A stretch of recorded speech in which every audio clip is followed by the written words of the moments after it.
పోరాటాల నుండి విజయాల వరకు రోహిత్ శర్మ జీవిత చరిత్ర నుండి నేర్చుకోవలసిన పాఠాలు. మేజర్ ధ్యాన్ చంద్ ఖేల్ రత్న అవార్డు మరియు అర్జున అవార్డు గ్రహీత.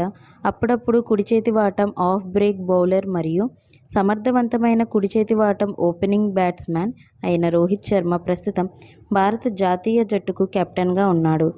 పరిమిత ఓవర్ల క్రికెట్లో అతను ఇప్పటి వరకు అత్యంత అద్భుతమైన బ్యాట్స్మన్లలో ఒకరిగా విస్తృతంగా గుర్తింపు పొందాడు. దేశీయ క్రికెట్లో అతను ముంబై తరపున ఆడుతున్నాడు మరియు ఐపీఎల్లో అతను ముంబై ఇండియన్స్కు నాయకత్వం వహిస్తాడు మరియు అతని నాయకత్వంలో ఎంఐ సిరీస్ను 5 సార్లు గెలుచుకుంది. ఇది రికార్డు. రోహిత్ శర్మ మహారాష్ట్రలోని నాగ్పూర్లోని బాన్సోడ్లో జన్మించాడు.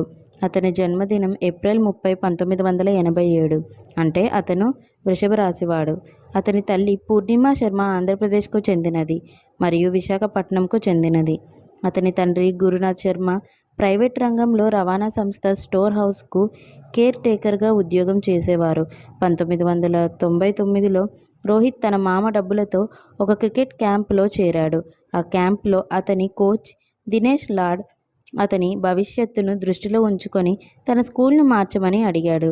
అతని కొత్త school Swami Vivekananda international school. అక్కడ లార్డ్ కోచ్గా ఉన్నాడు మరియు క్రికెట్ మౌలిక సదుపాయాలు అతని పాత స్కూల్ కంటే మెరుగ్గా ఉన్నాయి. మిగిలినది మనం చెప్పినట్లుగా చరిత్ర. రోహిత్ డిసెంబర్ 13, 2015న ముంబైలో రితికాను వివాహం చేసుకున్నాడు. వారి కుమార్తె సమైరా శర్మ డిసెంబర్ 30, 2018న జన్మించింది. రోహిత్ మరియు రితిక నేడు భారతదేశంలో అత్యంత అందమైన పవర్ కపుల్లలో ఒకరు. మీకు మా వీడియోస్ కనుక నచ్చినట్లయితే ఇలాంటి మరెన్నో విషయాలు తెలుసుకోవాలనుకుంటే డూ సబ్స్క్రైబ్ టు సమాజం ముచ్చట్లు.